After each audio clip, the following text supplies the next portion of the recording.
And Jimmy Haslam said during training camp that you knew that seeing both young quarterbacks at some point this season was important. So just where is Shedeur at as far as his development? And do you have a timetable of when you would take a look at him? Yeah, I don't think it's fair to speculate, Daryl. We're committed to getting better as an offense. Dylan is certainly committing to improving every which way he can, and all the while, all of our players, young players, are developing and working so hard behind the scenes to. He would have been played Shedeur. Brian Daboll was like, you know what? I might lose my job. Here, Jackson Dart. Like, if you think you're gonna lose your job, you do move off of the Cats. So Shedeur Sanders is Kevin Stefanski's ace in the hole. The reason Stefanski's not playing Shedeur in my mind is because his job is safe. James, I look at it like this. Jimmy Haslam, Kevin Stefanski, they're on one accord. Andrew Berry, general manager, he views it differently. I think Andrew Berry, the general manager, he wants Shedeur. That's why he drafted him. I think Jimmy Haslam and Kevin Stefanski, they're cool with whatever Kevin Stefanski does. Breaking news just hit like a punch to the chest, and Kevin Stefanski's new confession about Shedeur Sanders is so wild it makes reality TV look peaceful. This isn't some light rumor or harmless slip-up. This is the kind of reveal that makes you stop mid-scroll, rewind the clip, and sit there wondering if your speakers are glitching or if the coach really said that out loud. And if you think you already guessed Shedeur's next chapter, get ready, because this twist comes out of nowhere like a plot line nobody approved but everybody wants to watch. It's messy, it's dramatic, and it's about to expose just how chaotic things are behind the scenes in Cleveland. How do you combat that as an offensive, whether you're Dylan or the offensive line? How do you combat that? Well, I think philosophically there's different beliefs in how you rush the passer. Ask Coach Schwartz about, if you want them batting a bunch of balls or do you want them rushing the passer. So there's a give and take. We have Shelby, obviously, who's a master at it. So there's a way to rush the passer and have that innate sense of when to get your hand up to match the quarterback's hand. So been around a lot of guys that do it really well. Certainly they have a group that's very aware, both at the defensive line level and at linebacker and safety level, aware ball. Just when it seemed like the situation couldn't get more chaotic, the whole football world felt the ground shake again. Even the loudest corners of Twitter, where people argue like every tweet is the Super Bowl, have gone into full meltdown mode. Stefanski didn't just double down. He stamped his name on the decision like someone who thinks a bad gamble is a personality trait, and he's rolling forward with the same confidence as someone who swears blackjack is a lifestyle, not a game. He's not blinking, not pausing, not even pretending to double-check the room. The man is locked in like he refuses to believe another option even exists. No backup plan, no alternative thought, no glance at the horizon for something better, nothing. Stefanski is riding with Dylan Gabriel like that's the last life raft on the Titanic. Not just riding with him, holding on like someone taped a lucky charm, a tax refund, and a championship ring inside Gabriel's shoulder pads. It's wild to see, because you can feel the tension in every word he says. And the message he delivered, straight up brutal, loud, and the kind of thing that probably sent the PR department into a full overnight emergency meeting. According to the head coach, Shedeur Sanders is not starting. Not today, not next week, not in this timeline unless gravity shuts off and the universe flips upside down. Quarterbacks have ups and downs, and you never really know what they're. It's like, Kevin, just answer the stinking question. I don't know that he could. I don't know that he looked at it and was like, oh, yeah. So he just didn't want to lie? I just don't know that he had an actual answer of like, this is where Dylan's gotten better. If I were to ask you that, where do you think Dylan's gotten better in the 5 weeks? He put his whole ass under a 22-yard pass. I saw people online trying to tell me that the all-22 clip shows a much better angle. Yeah. There's no angle of that's going to make that look good. Is it from the ground up? It was from behind, and it was like, see, look, he puts it in the only place that Jerry Jeudy could have caught it. Only place my ass. Jerry came back for the damn ball. Also, by the way, what are you talking about? The way Stefanski said it made one thing clear. This isn't hesitation. This is commitment turned stubborn, and people are watching every second of it explode in real time.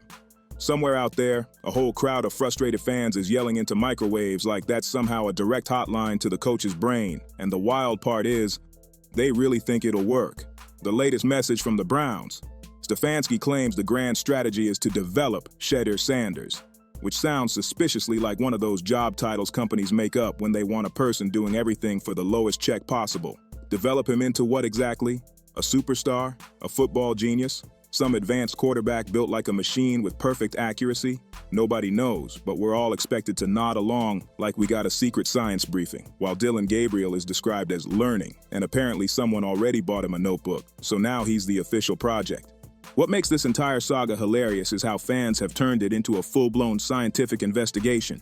People are breaking down tiny body movements like they're working on a classified government mission. One person zoomed into a 3-second clip of Shedeur Sanders adjusting his helmet and decided that means he's 98% ready to pack his bags and transfer to another planet. Another fan is fully convinced Dillon Gabriel and Stefanski have some kind of telepathic partnership because they bumped fists for 1 second while Shedeur blinked too slowly on the sideline. The theories are so wild, they could fill their own library. Talk about Dillon Gabriel for a quick minute. I do want to talk about Shedeur too, because that's a hot topic. But with Dillon Gabriel right now, I mean, you're starting five. He's started 5 games now. Stefanski said after the game that he's going to plan on starting Dillon Gabriel, and then he tried to kind of divert it and say, well, he's a rookie, and we just got to be better on offense. The offense has got to do things better. I get it, but it's this whole crappy, stupid coaching talk. He's more than likely going to start because Stefanski said he would, unless Stefanski gets fired tomorrow. Now we're moving into the real chaos. The fan base has split into groups more intense than political parties going head-to-head during election season. On one side, you've got the trust the coach crew, sitting up straight with their matching foam fingers, wearing forced smiles and preaching patience like development is guaranteed. These are the same people who water one plant in their whole life and call themselves farmers, and they swear Stefanski's plan makes sense, even when everything looks upside down. Then there's the Start Shedeur or Society Collapses Club, a group ready to argue with strangers in grocery store lines over quarterback rankings. If somebody dares to say Dillon is fine, they treat that as a full-blown personal attack. These are the fans pacing around the living room, ready to debate anybody breathing air, convinced Shedeur needs to be on the field right now or the entire season is doomed. Question Daryl Ryder yesterday said, Kevin, what progress have you seen from Dillon Gabriel? What areas have you seen drastic improvement? Okay, this is an opportunity for your head coach to go ahead and highlight some things about your rookie quarterback that you insist upon shoving down our freaking throats, and tell us what you see from Dillon Gabriel that you take away as a positive. Because we don't see it, obviously. That's why Daryl's asking this question. We don't see it. We don't see the improvement. We don't see the positives for Dillon Gabriel. So what are they? And here's how Kevin answered, or, rather did not answer that question. And right in the middle of all this madness, Stefanski is sitting there calm as ever, looking like a man who put his entire retirement fund on the phrase, "Trust me, it'll work." The confidence is unreal. Dramatic, loud, and almost cinematic. You'd think Dillon Gabriel was on the verge of solving global problems with his spiral passes. Sure, some of those throws fly toward an imaginary receiver only he seems to see, but apparently that's called refining mechanics. And yeah, sometimes he holds the ball long enough for defenders to write postcards home before the sack lands. But the official explanation is that he's learning the system, like it's all part of the master blueprint. This whole thing has turned into a soap opera nobody asked for, but everybody is definitely watching. Sometimes Dillon Gabriel throws a pass so far off target that even pigeons start ducking like they're part of the defensive unit, but somehow this is all labeled growth, and we're supposed to accept it without blinking. Anyone who questions it gets told they don't understand football science, like there's a secret textbook hidden somewhere. Meanwhile, Shedeur Sanders' future is treated like a full prophecy, whispered in group chats like people are planning a covert revolution. Fans say they're developing him, but each person says it differently. Hopeful, frustrated, or holding back a shout that's seconds from breaking free.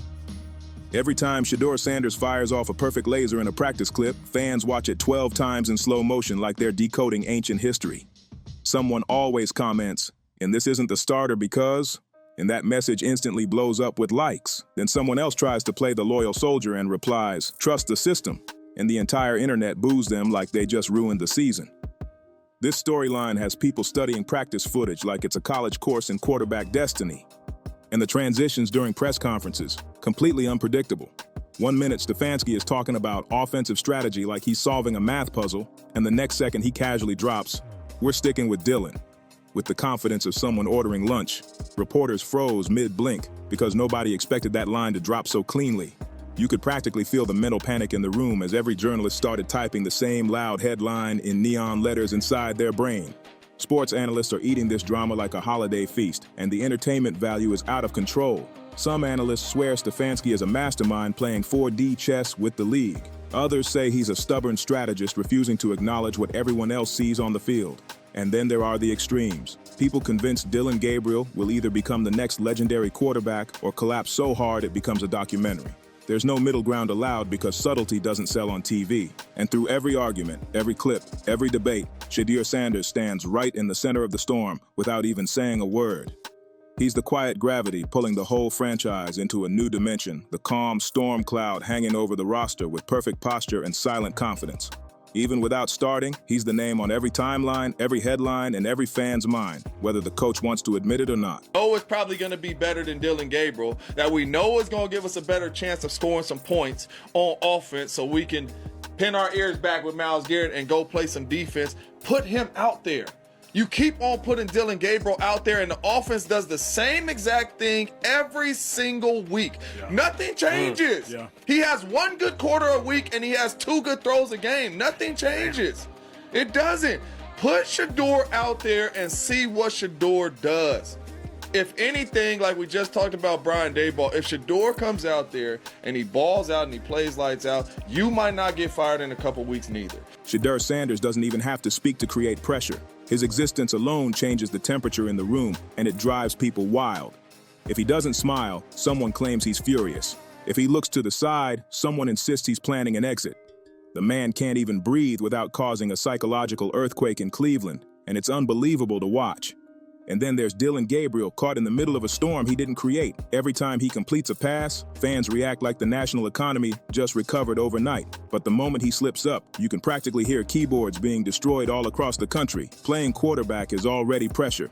Now he's also competing with the ghost of the quarterback everyone actually wants. And that's a brutal scene for anybody. The chaos has gotten so intense that fans are building fantasy timelines like this is some alternate universe movie franchise. If Dillon Gabriel plays well, suddenly Stefanski becomes a genius visionary. If Dillon struggles, then Shedeur Sanders magically transforms into the guaranteed savior who rises like a calm phoenix during a clutch fourth quarter moment in Week 11. If Dillon gets hurt, fans say, the prophecy is fulfilled. If Shedeur eventually starts and dominates, everyone claims they called it from day one. And if Shedeur has a bad game, those same people instantly switch sides and pretend they never wanted him to start in the first place. No matter how it plays out, the internet is already preparing their victory speeches like they're auditioning for a sports debate show. And Stefanski? Good grief. Stefanski is doubling down with the kind of stubborn confidence that feels almost supernatural. The man looks allergic to changing his mind. You could hand him a crystal ball showing a future championship parade with Shedeur Sanders as QB1, and he'd probably still say, that's inspirational, but Dillon has the notebook. If aliens landed in Cleveland tomorrow and demanded the starting quarterback, Stefanski would probably pause, think deeply, and still wonder if this might slow down Dillon's development.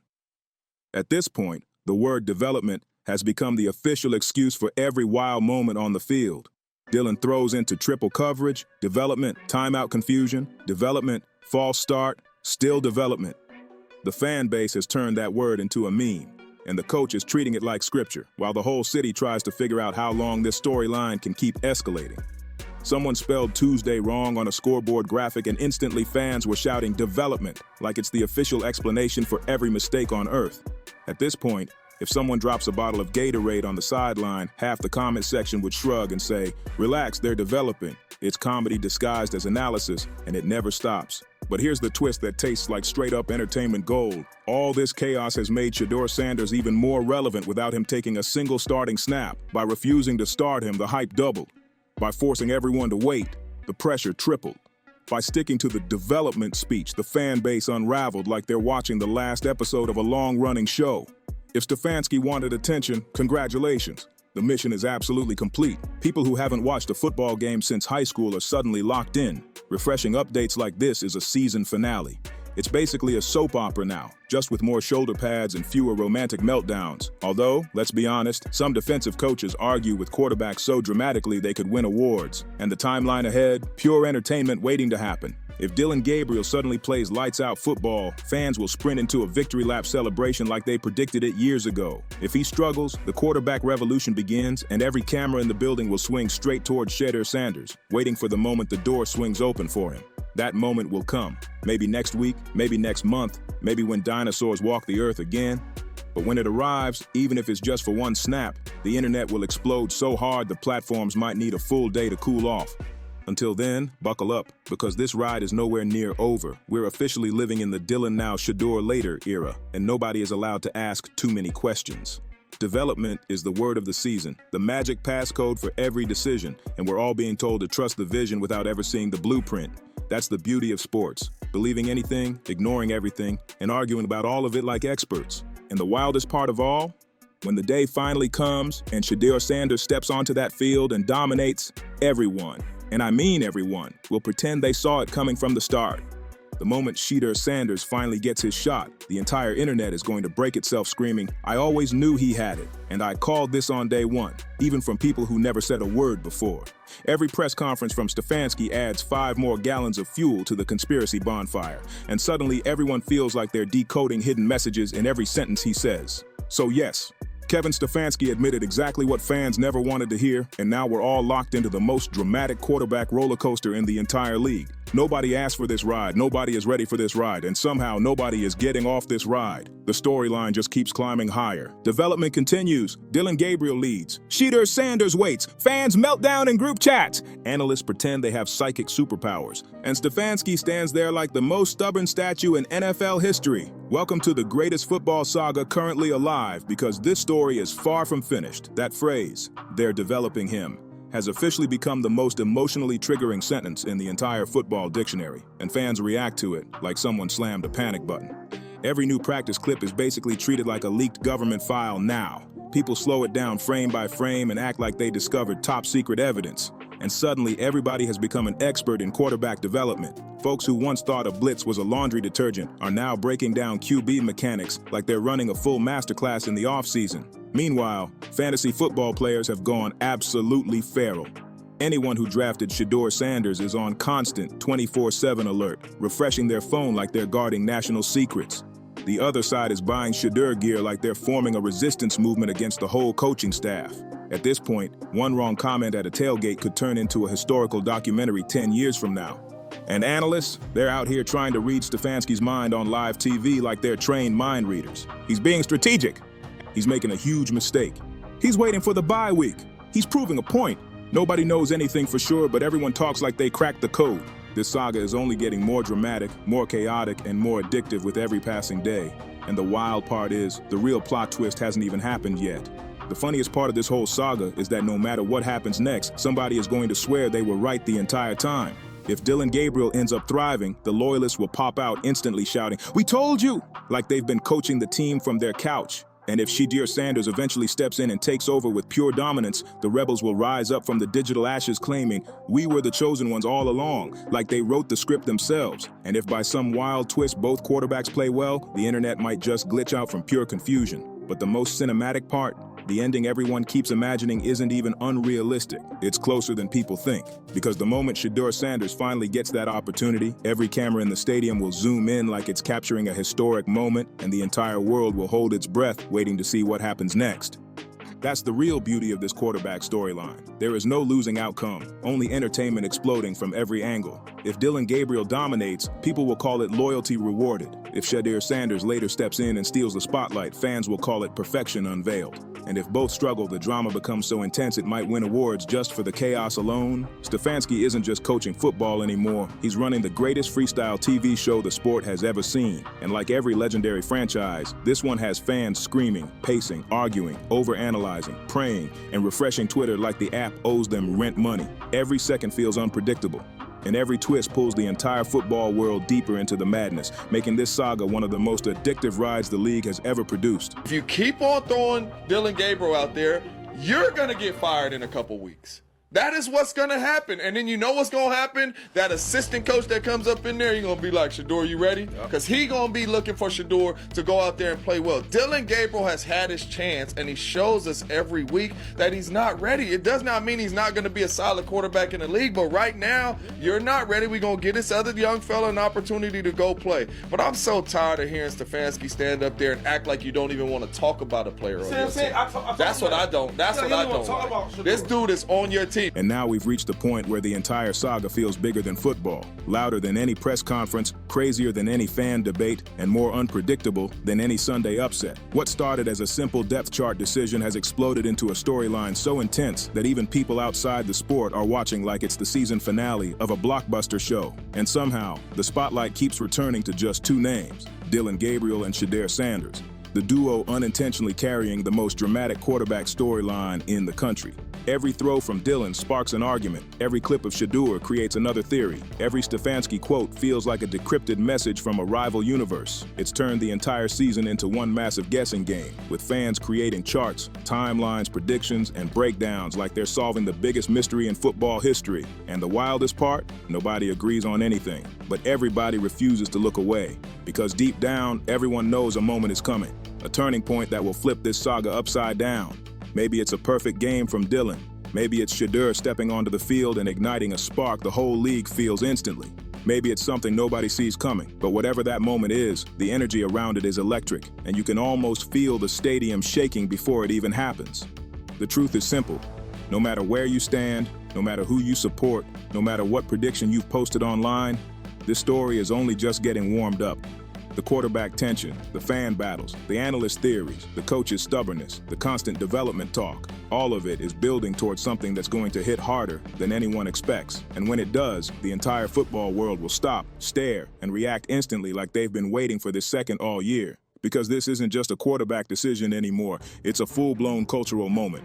A sports phenomenon that has taken over timelines, group chats, radio shows, podcasts, and late-night debates. A storyline that keeps twisting, keeps escalating, and keeps pulling more people into the chaos every single day. And whether Dillon Gabriel becomes the unlikely hero, or Shedeur Sanders becomes the unstoppable force, or both end up writing a chapter nobody predicted, one thing is guaranteed: the ending of this saga will be unforgettable. So buckle in, stay locked, and keep your eyes on every snap, every quote, every shift, and every rumor, because this story is about to explode in real time. And when it does, you're going to want the full breakdown the moment it hits the internet. And if you want every twist, every leak, every insider angle, and every hidden detail before everyone else gets it, you already know where to go. Stay tuned, stay alert, and keep watching Huddle Files, where the real stories never stay buried. If this saga had you shook, wait till you see what's next. You already know what it is. Huddle Files got the real, raw, and unfiltered breakdowns. So don't forget to like, subscribe, drop a comment, and share this with someone who needs to catch up.